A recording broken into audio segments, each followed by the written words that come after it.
상견례 자리였습니다. 하얀 테이블보 위에 가지런히 놓인 찻잔들, 처음 만나는 손주 사돈댁 식구들과 어색한 미소를 나누던 그 자리에서 68위.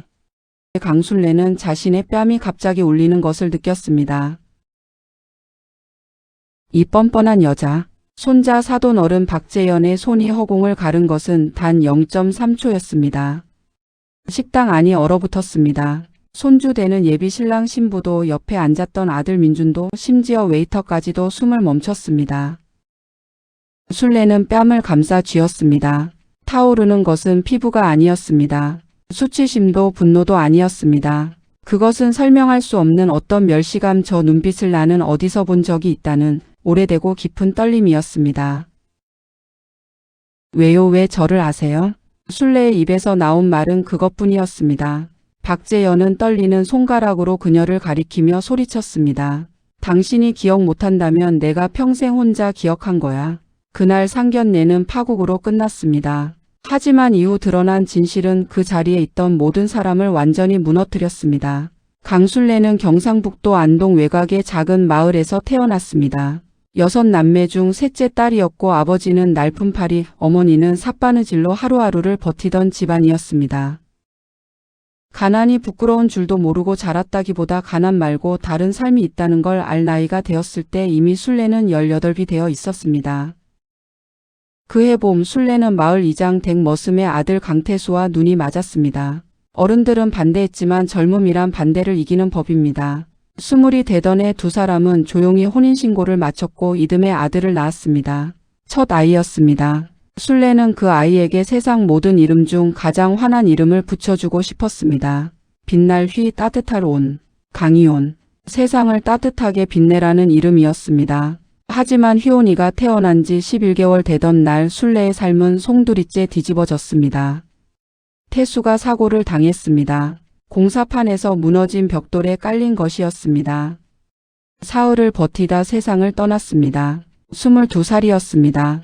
홀로 아이를 안고 남은 술래에게 시어머니는 차갑게 선을 그었습니다. 네가 복이 없는 여자야. 우리 아들을 잡아먹은 거야. 시댁에서 쫓겨나듯 나온 술래는 갓난 아이를 포대기에 업고 대구로 향했습니다. 공장에라도 들어가 살아야 했습니다. 방직 공장이었습니다. 하루 14시간 일했습니다. 회사에는 아이를 데려올 수 없었습니다. 어쩔 수 없이 휘온이를 옆방 아주머니에게 맡겼습니다. 하루에 한 번 퇴근 후 아이를 보는 것이 유일한 낙이었습니다. 그렇게 2년이 흘렀습니다. 1974년 여름 공장 기숙사에 불이 났습니다. 술래는 야간 근무 중이었습니다.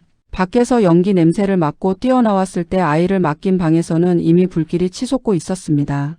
술래는 미친 듯이 뛰어들었습니다. 소방대원에게 끌려 나올 때까지 그녀는 내 새끼 둘을 반복했습니다. 화재는 진압되었습니다. 아이를 맡아주던 아주머니는 의식을 잃은 채 발견되었고 휘온이는 없었습니다. 아이를 찾아달라는 신고가 접수되었고 경찰은 화재 중 혼란 속에 누군가 데려갔을 수 있다고 했습니다. 인근을 뒤졌습니다. 며칠이 지나도 몇 주가 지나도 아이는 나타나지 않았습니다. 공식 실종 신고 강이온 남아 생후 3살. 술래는 3년을 찾았습니다. 전단지를 붙이고 방송국에 편지를 썼으며 지나가는 아이 보면 무조건 달려가 살폈습니다. 하지만 휘온이는 끝내 돌아오지 않았습니다. 5년이 지나 술래는 다시 혼인했습니다. 상대는 서울에서 소규모 인쇄소를 운영하던 이경환이었습니다. 착하고 묵직한 사람이었습니다. 그 사이에서 낳은 아들이 이민준, 이번 상견례의 주인공 아버지였습니다. 술래는 민준에게 한 번도 형이 있었다는 말을 하지 않았습니다. 그 이름을 입 밖에 낼 때마다 심장이 도려내지는 것 같아서였습니다. 상견례 당일 술래는 새 한복을 차려입었습니다. 며칠 전부터 미용실을 예약해 두었고 선물로 고급 한가 세트를 준비했습니다. 손주가 데려온 예비 며느리 박지아는 밝고 예의 바른 아가씨였습니다. 술래는 마음에 들었습니다. 사돈댁 식구들이 식당 문을 열고 들어올 때 술래는 처음에 그 남자를 보고 아무것도 느끼지 못했습니다. 50 초반으로 보이는 단단한 체구의 남자. 박재현이라는 이름의 사돈 어른이었습니다. 그런데 인사를 나누고 자리에 앉는 그 짧은 순간 남자의 눈빛이 술래에게 꽂혔습니다. 그건 처음 만나는 사람의 눈빛이 아니었습니다. 원한, 수십 년을 숙성한 원한의 눈빛이었습니다. 술래는 영문도 모른 채 불안감을 삼켰습니다. 그리고 차가 나오고 덕담이 오가던 그 순간 남자가 자리에서 벌떡 일어났습니다. 이 여자가 왜 여기 앉아 있는 거야? 박재현의 목소리는 낮고 단단했습니다. 떨고 있는 것은 손가락 끝뿐이었습니다. 식당 안이 조용해졌습니다. 민준이 먼저 일어나 사돈 무슨 일이십니까? 하고 사돈을 불렀지만 재현의 눈은 오직 술래에게만 고정되어 있었습니다. 당신 이름이 강술래 맞지? 술래는 당황하여 고개를 끄덕였습니다. 대구 신암동 방직 공장 1974년 기억나? 술래의 심장이 쿵 내려앉았습니다. 어떻게 이 사람이 그것을 아는가? 어떻게 그 시간을 그 장소를 알고 있는가? 불이 났지. 아이가 사라졌지. 재현의 목소리가 잘게 떨렸습니다. 그리고 당신은 아이를 버렸지. 버리다니요? 술래는 자리에서 일어났습니다. 저는 절대 버린 게 아니에요. 불이 나서 아이를 찾으러 뛰어 들어갔다가. 거짓말하지 마. 재현이 말을 끊었습니다. 그리고 그 손이 올라왔습니다. 경고도 예고도 없이. 철썩하는 소리와 함께 술래의 뺨이 붉어졌습니다. 지아가 비명을 질렀습니다. 민준이 벌떡 일어나 재현의 팔을 잡았습니다. 식당 직원들이 달려왔습니다. 혼란이 터졌습니다. 하지만 술래는 그 모든 소란 속에서 오직 한 가지만 생각했습니다. 저 사람은 왜 나를 아는가? 그날 상견례는 파국으로 끝났습니다. 재현은 그대로 식당을 나갔고 지아는 울면서 아버지를 쫓아갔습니다. 민주는 어머니 뺨에 손을 대보며 어머니 괜찮으세요를 반복했고 술래는 말이 없었습니다. 집으로 돌아온 술래는 밤새 잠들지 못했습니다. 저 사람이 1974년의 그 화재를 어떻게 아는가? 저 눈빛은 무엇인가? 손주 며느리 집 사돈이 왜 나에게 수십 년의 원한을 품고 있는가? 술래는 장롱 깊숙이 넣어두었던 낡은 봉투를 꺼냈습니다. 50년째 간직해 온 것들이 들어 있었습니다. 휘온이의 돌사진 한 장, 조그만 고무신 한 켤레, 그리고 아이가 사라진 날 파출소에서 받은 실종 신고 접수증, 강희온, 남아, 생후 11개월, 1974년 7월 9일 실종. 술래는 그 종이를 가슴에 꼭 끌어안고 울었습니다. 50년을 눌러온 울음이었습니다. 이틀 후 지아에게서 연락이 왔습니다. 할머니 저예요. 죄송해요. 아버지가 많이 힘드신 분이에요. 어릴 때부터 시설에서 자라셔서 지아의 목소리가 떨렸습니다. 아버지가 할머니를 만나자고 하세요. 단둘이. 술래의 손에서 전화기가 미끄러질 뻔했습니다. 시설? 네. 아버지는 3살 때 보육원에 맡겨진 분이에요. 부모님을 한 번도 못 보셨다고. 술래는 그 말을 듣는 순간 전신에 소름이 돋았습니다. 3살. 1974년에 3살 아기였다면 재현의 나이가 맞았습니다. 보육원. 아이를 잃었던 그 동네 근처에 보육원이 있었습니다. 술래는 벽에 기대어 천천히 주저앉았습니다. 머릿속에서 숫자들이 맞아 들어가고 있었습니다. 아직 확신할 수 없었습니다. 하지만 심장은 이미 알고 있었습니다. 손주 며느리감 지아는 아버지 박재현이 평생 상처받은 사람이라고 했습니다. 보육원에서 자라 20살에 홀로 세상에 나왔고 건설 현장을 전전하며 돈을 모아 작은 건재상을 차렸습니다. 혼자 힘으로 지아를 키웠고 지아의 어머니는 지아가 5살 때 세상을 떠났습니다. 아버지는 자기를 버린 엄마를 찾으셨대요. 10년을 찾으셨는데 지아가 말을 잇지 못했습니다. 어느 날 탐문 끝에 이름을 하나 얻으셨다고. 강술래. 대구 신암동 출신. 그게 어머니라는 걸 아버지는 오래 전부터 알고 있었대요. 술래는 전화기를 쥔 손이 떨려 말을 잇지 못했습니다. 그런데 왜 이제야? 만나러 왔다가 몇 번 포기하셨대요. 상처가 너무 커서. 그러다 딸의 상견례 자리에서 갑자기 맞닥뜨리게 되니까 아버지도 감당이 안 되셨던 것 같아요. 술래의 눈에서 눈물이 뚝 떨어졌습니다. 술래는 사흘을 고민했습니다. 민준에게는 아무 말도 하지 않았습니다. 아들은 어머니 그 사돈 어른 고소해야 하는 거 아니에요? 하며 분개해 있었고 술래는 그 말을 들을 때마다 가슴이 저렸습니다. 어떻게 설명할 것인가? 어떻게 50년을 설명할 것인가? 지아가 약속 장소로 알려준 곳은 한강 근처 조용한 찻집이었습니다. 술래가 들어섰을 때 재현은 이미 와 있었습니다. 창가 자리에 앉아 바깥을 내다보고 있었습니다. 술래가 맞은편에 앉아 그가 천천히 고개를 돌렸습니다.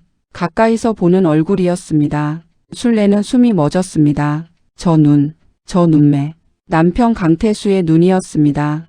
50년이 지나도 혈육의 생김새는 속이지 못하는 것이었습니다. 이마의 굴곡, 콧날의 각도, 입을 다물었을 때 생기는 주름의 위치까지 술래는 그 얼굴 속에서 죽은 남편을 보았습니다.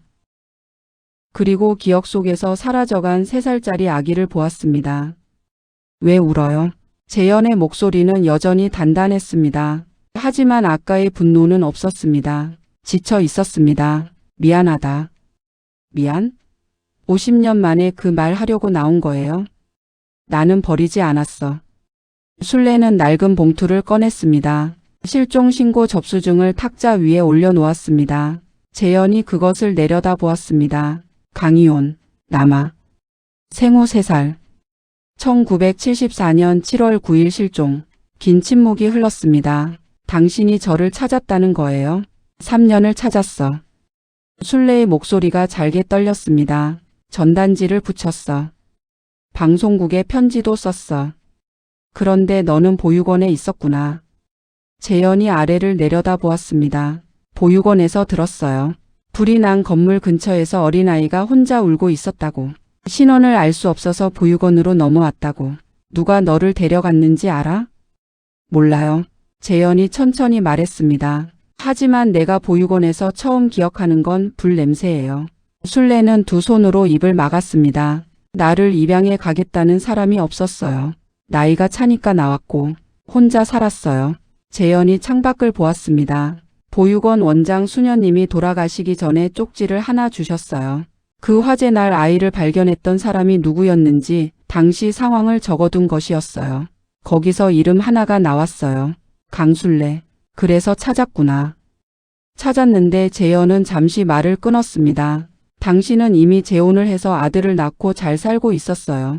나는 거기서 멈췄어요. 술래의 눈물이 멈추지 않았습니다. 왜?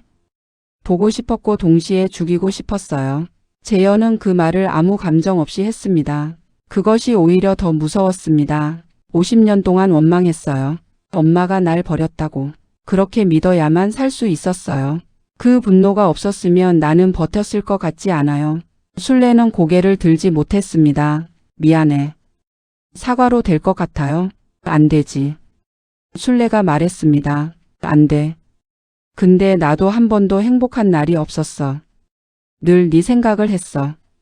아들을 낳고 키우면서도 밤마다 네가 살아있기를 빌었어. 재현은 오랫동안 말이 없었습니다. 그날 찻집에서 두 사람은 3시간을 앉아 있었습니다. 재현이 술래에게 물었습니다. 남편은요? 오래전에 돌아가셨어요. 친아버지는 아닌 거네. 네 친아버지는 네가 태어난 해에 사고로 세상을 떠났어. 공사판에서. 재현이 눈을 감았습니다. 그렇군요. 무겁고 긴 침묵이었습니다. 제 이름이 원래 뭐였어요? 술래는 천천히 말했습니다. 강희온. 재현이 그 이름을 입속에서 한번 굴렸습니다. 강희온.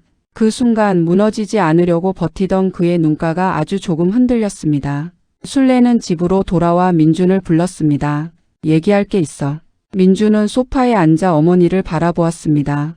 50의 아들은 영문을 몰랐습니다. 술래는 장롱에서 낡은 봉투를 다시 꺼내 민준 앞에 놓았습니다. 엄마한테 너보다 먼저 낳은 아들이 있었어. 민준은 처음에 농담인 줄 알았습니다. 술래는 처음부터 끝까지 이야기했습니다. 남편 강태수, 아들 강희온, 화재, 실종, 3년의 수색, 그리고 재혼. 민준은 말을 잃었습니다. 그 사돈 어른이 그 아들이에요? 아직 DNA 확인은 안 했어. 하지만 나는 알아. 어떻게 알아요? 눈빛. 그 아이의 친아버지 눈빛이야. 민준이 자리에서 일어났습니다. 방 안을 한 바퀴 걷더니 다시 앉았습니다. 그리고 또 일어났습니다. 저한테 왜 지금까지 말 안 한 거예요? 말할 수가 없었어. 그 사람이 엄마 뺨을 때렸는데 이제 와서. 그 사람 입장에서 생각해봐. 술래가 조용히 말했습니다. 50년을 혼자 자랐어. 자기를 버렸다고 믿으면서. 분노가 없었으면 버티질 못했을 거야. 민준은 말이 없었습니다. 형이잖아. 술래가 말했습니다. 혈육이야. 민준의 눈이 붉어졌습니다. 저한테 형이 생긴 거예요? 순례는 고개를 끄덕이며 눈물을 닦았습니다. 그러나 일은 순탄하지 않았습니다. 재현이 연락을 끊었습니다. 찻집에서 돌아간 이후로 전화도 문자도 없었습니다. 지아를 통해 연락하려 했지만 지아도 아버지가 혼자 있고 싶다고 하신다고만 전했습니다. 순례는 초조했습니다. 50년 만에 찾은 아이가 다시 사라져가는 것 같았습니다. 민준이 먼저 움직였습니다. 재현의 건재상 주소를 지아에게 물어 찾아갔습니다. 재현은 혼자 창고에서 자재를 정리하고 있었습니다. 민준이 들어서자 그는 멈추지도 않았습니다. 할 말 있어서 왔습니다. 없어요. 저는 형이 생긴 거잖아요. 재현이 손을 멈췄습니다. 저는 민준이 말을 골랐습니다. 어머니한테 형이 있었다는 걸 오늘 처음 들었어요. 어머니가 형을 얼마나 찾았는지도. 저는 그게 진짜인지 가짜인지 따지러 온 게 아니에요. 재현이 뒤를 돌아보았습니다. 왜 왔어요? 어머니가 울어요. 50년 만에 찾았는데 또 사라질까봐. 재현은 오래 민준을 바라보았습니다. 당신은 뭘 원해요? 저는요, 민준이 솔직하게 말했습니다. 형이 생기면 좋겠어요. 솔직히 저도 외동이라 외로웠거든요. 그 말에 재현의 얼굴이 아주 미세하게 흔들렸습니다. DNA 검사 결과가 나오는 데는 2주가 걸렸습니다. 순례는 그 2주 동안 밥을 제대로 먹지 못했습니다. 잠도 제대로 자지 못했습니다. 혹시나 아니라면 어쩌나, 혹시나 맞다면 그 다음은 어쩌나, 두 가지 두려움이 번갈아가며 그녀를 짓눌렀습니다. 결과는 양쪽 모두가 같은 날 받았습니다. 순례는 혼자 편지 봉투를 열었습니다. 생물학적 모자 관계 일치 확률 99.997%. 순례는 봉투를 탁자에 내려놓았습니다. 그리고 소리를 삼키며 울었습니다. 어깨가 들썩이고 손이 떨리고 50년의 무게가 한꺼번에 쏟아져 내렸습니다. 그 사이 재현의 전화가 왔습니다. 결과 받았어요? 전화기 너머로 긴 침묵이 흘렀습니다. 내가 당신 아들이 맞군요. 응. 순례가 겨우 말했습니다. 맞아. 미안해 휘오나. 재현의 숨소리가 불규칙해졌습니다. 전화기 너머에서 낮고 긴 울음이 새어나왔습니다. 50이 넘은 남자의 울음이었습니다. 50년을 꼭꼭 눌러 담은 울음이었습니다. 순례는 그 울음을 들으며 같이 울었습니다. 아무 말도 하지 않았습니다. 말이 필요 없었습니다. 손주와 지아의 결혼식은 넉 달 후로 잡혔습니다. 상견례가 파국으로 끝났음에도 두 젊은이는 헤어지지 않았습니다. 지아는 이 사연이 드라마보다 더 드라마라며 오히려 손자의 손을 더 꼭 잡았고 손자는 우리 식이 이 집안의 기적이 될 거야 라고 했습니다. 두 집안이 다시 만나는 자리가 마련된 것은 결혼식 한 달 전이었습니다. 이번엔 상견례가 아니었습니다. 순례가 손수 차린 집밥 자리였습니다. 갈비찜, 잡채, 전, 나물 50년을 기다린 아들을 위해 순례가 사흘 전부터 준비한 상이었습니다. 재현이 현관문 앞에 섰을 때 순례는 앞치마를 두른 채 문을 열었습니다. 두 사람은 마주 보았습니다. 50년. 아이를 잃은 날부터 지금까지 50년의 시간이 두 사람 사이를 흘렀습니다. 재현이 먼저 고개를 숙였습니다. 뺨을 때린 건 사과예요. 순례가 고개를 저었습니다. 괜찮아. 그럴 수밖에 없었을 거야. 아니요, 괜찮지 않아요. 어떤 이유로도. 순례는 잠시 그를 바라보다가 조용히 손을 내밀었습니다. 들어와. 재현이 신발을 벗고 집 안으로 들어왔습니다. 그리고 식탁 위 가득 차려진 음식들을 보았습니다. 이게 다 뭐예요? 내가 좋아할 것 같은 거. 순례가 수줍게 말했습니다. 갈비찜이랑 잡채는 남자들이 다 좋아하더라. 재현이 식탁 앞에 섰습니다. 그의 눈이 붉어졌습니다. 50년 동안 누가 밥상을 차려준 적이 없었습니다. 그는 조용히 자리에 앉았습니다. 손주가 옆에 앉았고 지아가 반대편에 앉았습니다. 순례가 마지막으로 앉았습니다. 처음에는 어색했습니다. 아무도 먼저 숟가락을 들지 못했습니다. 그때 민준이 말했습니다. 형, 저 갈비찜 진짜 잘 먹거든요. 같이 드실게요. 재현이 그 말에 픽 웃었습니다. 작고 쑥스러운 웃음이었습니다. 그래요? 그 웃음을 보며 순례는 생각했습니다. 저 웃음이 남편 강태수 웃음이다. 그녀는 눈물을 삼키며 갈비찜 접시를 재현 앞으로 밀었습니다. 결혼식 날 식장 입구에는 두 어머니 아버지가 나란히 섰습니다. 하객들 눈에는 그냥 양가 부모로 보였겠지만 그 자리의 의미를 아는 사람들은 달랐습니다. 식이 시작되고 신부 박지아가 아버지 박재현의 팔짱을 끼고 입장했습니다. 버진 로드를 걷는 재현의 옆에는 딸이 있었습니다. 앞에는 아들이 서 있었습니다. 그리고 하객석에는 어머니가 있었습니다. 재현은 민준 앞에서 딸의 손을 넘겨주며 고개를 끄덕였습니다. 민준이 깍듯이 허리를 굽혔습니다. 그 순간 재현의 눈이 순례를 찾았습니다. 눈이 마주쳤습니다. 순례는 고개를 끄덕였습니다. 눈물을 참으며 재현이 자리로 걸어와 순례 옆에 앉았습니다. 두 사람은 나란히 아이들의 결혼식을 바라보았습니다. 한참 후 재현이 낮게 말했습니다. 나 사실 한 번도 엄마를 원망한 적 없어요. 순례가 고개를 돌렸습니다. 평생 원망했다면서. 원망한 게 사실이에요. 그런데 동시에 늘 바랬어요. 어딘가 살아서 나를 기억해 주기를. 순례는 그의 손 위에 자신의 손을 올렸습니다. 주름진 두 손이 포개졌습니다. 기억했어. 하루도 빠짐없이. 재현이 눈을 감았습니다. 그리고 그의 눈에서 50년 만에 눈물이 흘렀습니다. 그날 이후 재현은 한 달에 2번 순례의 집에 들렀습니다. 갈비찜을 먹었고 잡채를 먹었습니다. 민준과 축구를 보았고 지아와 커피를 마셨습니다. 천천히 아주 천천히 무너진 시간이 다시 쌓여갔습니다. 어느 가을날 저녁 재현이 밥을 먹다가 조용히 물었습니다. 제 이름 다시 불러줄 수 있어요? 순례가 천천히 말했습니다. 휘오나. 재현이 아니 강희온이 고개를 들었습니다. 그의 눈가에 빛이 고였습니다. 세상을 따뜻하게 빛내라고 지은 이름. 50년을 돌아서 주인에게 돌아온 이름. 순례는 그제야 깨달았습니다. 사랑은 늘 너무 늦게 온다는 걸. 하지만 늦게 온 사랑도 사랑이라는 걸.